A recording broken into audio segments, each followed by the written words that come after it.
ये कहानी है एक डायन की जिसका नाम है एंजेलिक और उसे बार्नबस नाम के एक लड़के से प्यार हो जाता है। एंजेलिक बार्नबस के घर में ही मेड होती है, लेकिन जब बार्नबस उसे रिजेक्ट करता है तब वो अपनी असली शक्तियां दिखाती है और वो उसके पूरे परिवार को तबाह कर देती है और बार्नबस को 200 साल के लिए एक ताबूत में बंद करवा देती है, उसे शराब दे करके, ताकि वो जिंदगी भर ऐसे ही तड़पता रहे। कहानी की शुरुआत होती है और हमारे सामने 1760 का दृश्य आता है और कॉलिंस परिवार लिवरपूल को छोड़ करके एक नए जगह पे आता है। ये परिवार बहुत ही अमीर है और अब इस नई जगह को ये लोग अपने तरीके से ढांचा देने लगते हैं और यहीं पे हम बार्नबस कॉलिंस को देखते हैं जो अभी छोटा बच्चा है और वो अपने माता पिता के साथ रहता है और उसके पिता अब कॉलिनवुड एस्टेट का निर्माण करते हैं और समय ऐसे ही बीतते जाता है और समय के साथ साथ कॉलिंस परिवार और भी ज्यादा अमीर होता जाता है और पूरे शहर पे उनका कब्जा होता है। तभी हम बार्नबस को देखते हैं एक लड़की के साथ। इस लड़की का नाम है एंजेलिक और एंजेलिक इनके घर में मेड है, लेकिन बहुत दिनों से एंजेलिक का चक्कर चल रहा है बार्नबस के साथ, लेकिन इनके रिश्ते के बारे में किसी को कुछ भी नहीं पता। इसीलिए एंजेलिक बार्नबस को कहती है कि मुझे शादी के लिए पूछो और मैं चाहती हूँ कि तुम मुझसे शादी करो। तब बार्नबस कहता है कि मैं तुमसे शादी नहीं कर सकता और इतना कहने के बाद वो चला जाता है और ये बात एंजेलिक को बहुत बुरी लगती है। तभी एक दिन एंजेलिक बार्नबस को एक नई लड़की के साथ देखता है। इस लड़की का नाम है जोसेती और बार्नबस इस लड़की से बहुत प्यार करता है और जैसे ही एंजेलिक को ये बात पता लगती है वो आग बबूला हो जाती है और यहाँ पे हमें पता लगता है कि एंजेलिक एक डायन है। फिर वो अपनी शक्तियों का इस्तेमाल करती है और वो सबसे पहले बार्नबस के माता पिता को मारती है और उसके बाद जोसेती पे जादू करती है और उसे मजबूर कर देती है कि वो खुदकुशी करे। और एक दिन जब बार्नबस जाता है जोसेती के पास तब वो चट्टान से कूद करके जान दे देती है और इस चीज को देख करके बार्नबस बहुत दुखी होता है और वो निश्चय करता है कि वो भी अपनी जान दे देगा। लेकिन वो जैसे ही ऊपर से नीचे कूदता है वो देखता है कि वो अभी भी जिंदा है और हमें पता लगता है कि बार्नबस अब एक पिशाच बन चुका है और ये सब कुछ एंजेलिक ने किया है ताकि बार्नबस पूरी जिंदगी ऐसे ही तड़पता रहे। और अब बार्नबस ऐसे ही चिल्लाते रहता है और थोड़े दिनों के बाद एंजेलिक पूरे गांव वालों को इकट्ठा कर लेती है और कहती है कि इस महल में एक दरिंदा रहता है और वो एक इंसान नहीं बल्कि पिशाच है। इसीलिए पूरे गांव वाले अब बार्नबस को पकड़ लेते हैं और उसे एक ताबूत में डालते हैं और जमीन में दफन कर देते हैं और समय ऐसे ही बीतते जाता है और 200 साल का समय बीत जाता है और हमारे सामने 1972 का दृश्य आता है और यहाँ पे हम एक लड़की को देखते हैं जिसका नाम है विक्टोरिया। लेकिन विक्टोरिया का असली नाम है मैगी, लेकिन वो पूरी दुनिया को अपना नाम विक्टोरिया बताती है क्योंकि वो घर से भाग करके आई होती है। और अभी मैगी जा रही है कॉलिंस परिवार के पास क्योंकि उसने पेपर में ऐड देखा था और वो जल्दी ही पहुंचती है कॉलिंस परिवार के पास। तब वो देखती है इनके बड़े से महल को और उसे लगता है कि ये महल इतना बड़ा है कि यहाँ पे 100 नौकर होने चाहिए,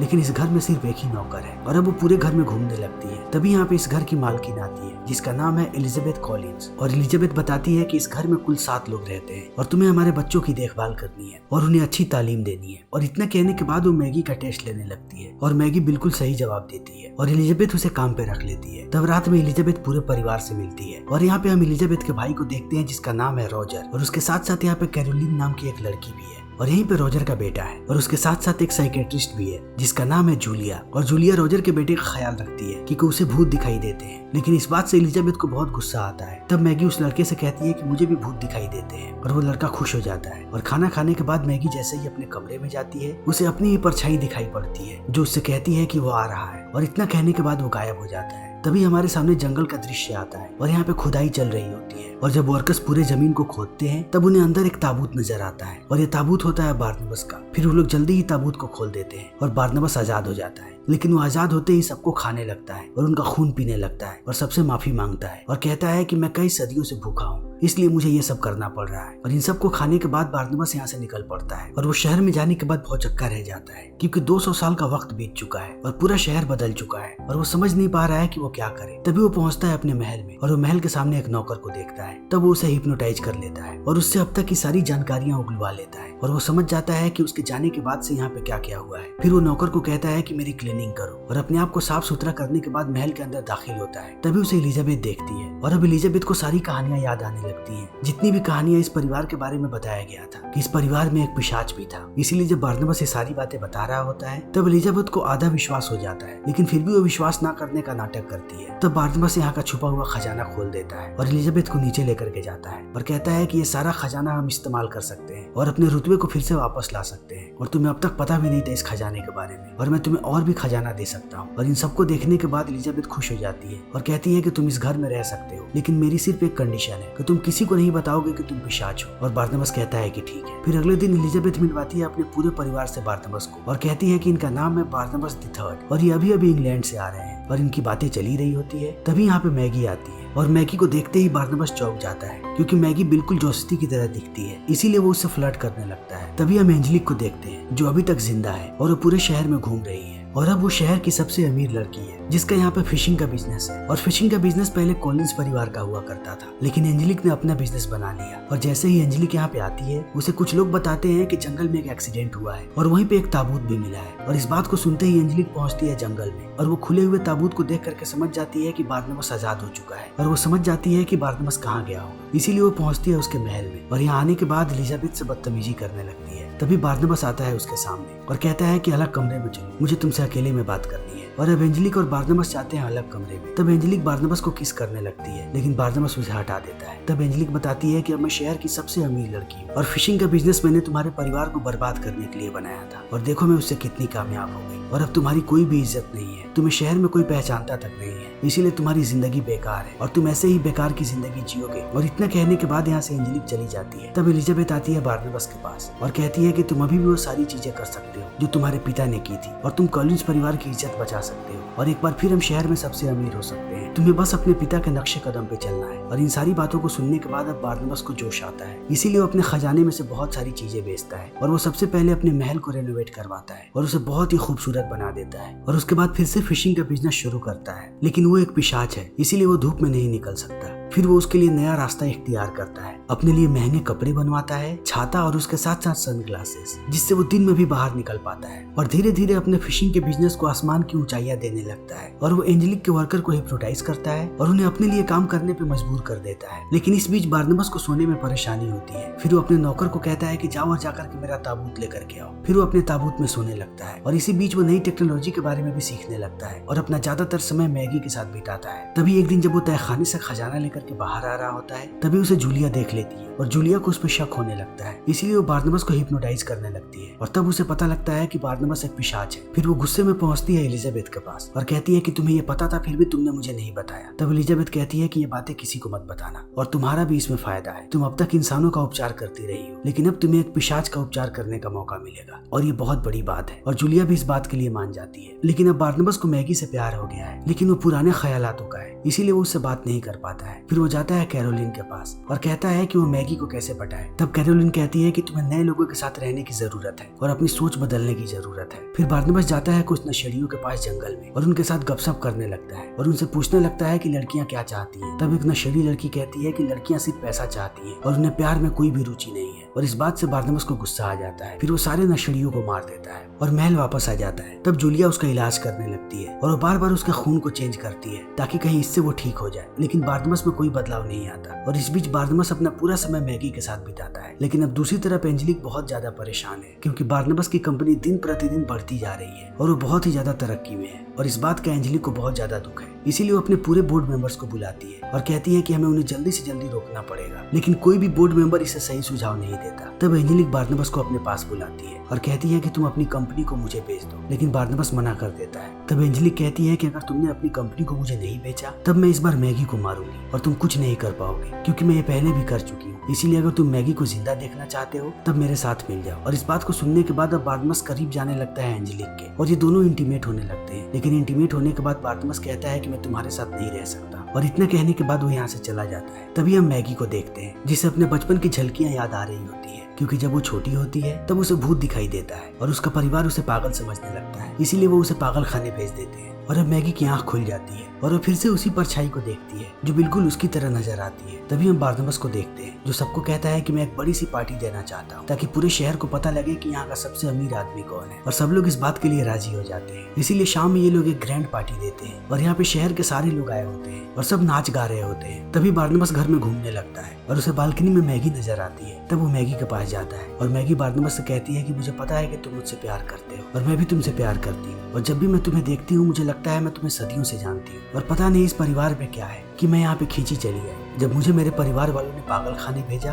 तब मुझे वो आत्मा नजर आती थी और वो आत्मा थी जोसिती की और मैं दिन रात उसी के साथ रहती थी और वहाँ के डॉक्टर्स मुझे इलेक्ट्रिक शॉक्स देते थे। लेकिन एक दिन मैं जोसिती की मदद से वहाँ से बाहर भाग गई और बाहर आने के बाद जब मैं एक जगह पे बैठी हुई थी तब जोसिती ने मुझे एक न्यूज़पेपर दिखाया जिसमें एक ऐड था कि कॉलिंस परिवार को एक टीचर की जरूरत है और तब मैं यहाँ पे आ गई और मैं तुमसे प्यार करती हूँ। और इतना कहने के बाद वो बार्नबास को किस करने लगती है। तभी हम एंजेलिक को देखते हैं जो इस पार्टी में आ चुकी है और वो जैसे ही ऊपर आती है वो बार्नबास और मैगी को किस करते हुए देखती है, इसीलिए वो गुस्से से लाल पीला होने लगती है। लेकिन अब बार्नबास कैसे भी इंसान बनना चाहता है, इसीलिए वो जाता है जूलिया के पास। तभी वो देखता है कि जूलिया बार्नबास का खून को अपने शरीर में इंजेक्ट कर रही है ताकि वो भी वैम्पायर बन जाए। और यहाँ पे बार्नबास को पूरी बात समझ में आती है कि जूलिया कभी भी उसे ठीक नहीं करना चाहती थी, बल्कि वो उसका खून ले रही थी ताकि वो खुद पिशाच बन जाए और वो अमर हो जाए। और इस बात से बार्नबास को बहुत गुस्सा आता है, इसीलिए वो जूलिया को मार देता है और अपने नौकर को कहता है कि इसे लेकर के जाओ और समंदर के बीचों बीच फेंकना। और अब ये लोग जूलिया की लाश को समंदर के बीचों बीच फेंक देते हैं। और जब बार्नबास वापस आता है तब उसे पता लगता है कि रॉजर भी खजाने के पीछे है और वो हमेशा ही ताक झांक कर रहा है। इसीलिए अब बार्नबास रॉजर को पकड़ लेता है और कहता है कि तुम्हारे पास दो चॉइस है, या तो तुम अच्छे पिता बनो और डेविड का ख्याल रखो, या तो मैं तुम्हें बहुत सारे पैसे दूंगा और तुम इस शहर को छोड़ दो और कभी यहाँ पे वापस नहीं आओगे। और रॉजर पैसों को चुनता है और अपने बेटे को छोड़ करके चला जाता है। और इस बात से डेविड को बहुत दुख होता है और वो भाग करके अंदर जाने लगता है। तभी ऊपर से एक झूमर उसके ऊपर गिरने वाला होता है और बार्नबास इस चीज को देख लेता है, इसीलिए वो अपनी शक्तियों का इस्तेमाल करता है और डेविड को बचा लेता है। लेकिन अब वो धूप में चला जाता है, इसीलिए उसकी बॉडी जलने लगती है और सारे लोग इस चीज को देख लेते हैं और वो समझ जाते हैं कि बार्नबास एक पिशाच है। और इस बात से बार्नबास को दुख होता है, इसीलिए वो जाता है एंजेलिक के पास और कहता है मुझे शराब से मुक्त कर दो। लेकिन एंजेलिक कहती है नहीं, और अगर तुम शराब से मुक्त होना चाहते हो तब तुम्हारे पास एक ही रास्ता है, तुम मेरे बिजनेस पार्टनर बन जाओ और उसके साथ साथ मेरे प्रेमी बन जाओ। तब बार्नबास कहता है कि नहीं। तब जूलिया और भी ज्यादा गुस्सा हो जाती है और कहती है कि मैं तुम्हें फिर से ताबूत में डालने वाली हूँ। तब बार्नबास यहाँ से जाने लगता है, लेकिन वो जैसे ही दरवाजा खोलता है और अब एंजेलिक उसे ताबूत में डाल देती है और उसे यहाँ से लेकर के जाने लगती है। और जाते समय वो अपनी शक्तियों से बार्नबास के पूरे कंपनी को तबाह कर देती है और उसे ले जाकर के एक तहखाने में बंद कर देती है और बार्नबास ऐसे ही ताबूत में पड़ा रहता है। तभी थोड़ी समय के बाद वहाँ पे आता है डेविड और वो बार्नबास को आजाद कर देता है। तब बार्नबास पूछता है कि तुम्हें कैसे पता लगा कि मैं यहाँ पे हूँ। तब डेविड कहता है कि मुझे मेरी माँ के आत्मा ने बताया। तभी हम एंजेलिक को देखते हैं जो जलती हुई कंपनी के पास पहुंचती है और पुलिस वालों को बुला लेती है और कहती है कि बार्नबास ने जूलिया को मारा है। इसीलिए अब पूरे पुलिस वालों को लेकर के वो पहुंचती है बार्नबास के घर पे। तब बार्नबास बाहर आता है और सारे लोग चिल्लाने लगते हैं कि ये एक पिशाच है और इसने जूलिया को मारा है। तब बार्नबास कहता है कि हाँ मैं एक पिशाच हूँ, लेकिन एंजेलिक भी एक डायन है। और इतना कहने के बाद वो एंजेलिक को काट लेता है और अब एंजेलिक का पूरा शरीर फटने लगता है और सारे लोग यहाँ से भागने लगते हैं। तब बार्नबास और एंजेलिक लड़ने लगते हैं और यहाँ पे एलिजाबेथ भी एंजेलिक पे गोलियां चलाती है। तभी हम कैरलिन को देखते हैं जो एक भेड़िया बन जाती है और वो एंजेलिक पे हमला करती है, लेकिन एंजेलिक अकेली सबसे लड़ती है और वो सबको हराती जाती है। और तब वो बार्नबास को पूरी सच्चाई बताती है कि मैंने ही तुम्हारे पिता को मारा और कैरलिन जब बच्ची थी तभी मैंने उसे भेड़िया बना दिया था और इस परिवार में जितनी भी चीजें हो रही हैं और ये परिवार जितना भी शापित है वो सब कुछ मैंने ही किया है। तभी यहाँ पे डेविड आता है और कहता है कि मैं अपनी माँ को बुला रहा हूँ। और अब यहाँ पे डेविड की माँ की आत्मा आती है और वो इतने जोर से चिल्लाती है कि एंजेलिक जाकर के एक झूमर पे गिरती है और वो झूमर के साथ नीचे गिरती है और अब वो मरने वाली होती है। लेकिन मरते समय वो बार्नबास से कहती है कि मैंने हमेशा ही तुमसे सच्चा प्यार किया है। और इतना कहने के बाद वो अपना दिल बाहर निकालती है और वो बार्नबास को देती है और यहीं पे एंजेलिक की मृत्यु हो जाती है। तब ये पूरा घर जलने लगता है और बार्नबास सबको बाहर भगा देता है, लेकिन अब वो हर जगह मैगी को ढूंढ रहा होता है। तभी डेविड की माँ बताती है कि मैगी कहाँ पे है और बार्नबास जाता है मैगी के पास। मैगी अभी उसी जगह पे है जहाँ पे वो पिछले जन्म में मरी थी और अब बार्नबास उसे रोकने की कोशिश करता है और कहता है कि यहाँ से मत कूदो। लेकिन मैगी कहती है कि हम दोनों कभी एक नहीं हो सकते, तुम कुछ और हो और मैं कुछ और इतना कहने के बाद वो कूद जाती है। तब बार्नबास भी उसके साथ कूद जाता है और नीचे गिरने से पहले वो उसके गले पे काट लेता है। और जब ये दोनों नीचे गिरते हैं तब अब मैगी भी पिशाच बन चुकी है और अब ये लोग जीवन भर एक साथ रह सकते हैं। इसीलिए ये दोनों खुशी में एक दूसरे को किस करते हैं। तभी हमारे सामने समंदर का दृश्य आता है और यहाँ पे हम जूलिया को जगते हुए देखते हैं और अब जूलिया भी एक पिशाच बन चुकी है। और इसी के साथ ये फिल्म यहीं पे खत्म हो जाती है। तो दोस्तों हमारी आज की ये वीडियो यहीं पे खत्म होती है। उम्मीद है कि आपको हमारी ये वीडियो पसंद आई होगी। अगर आपको हमारी ये वीडियो पसंद आई हो तो इसे लाइक करें, शेयर करें और चैनल को सब्सक्राइब करें। Thank you.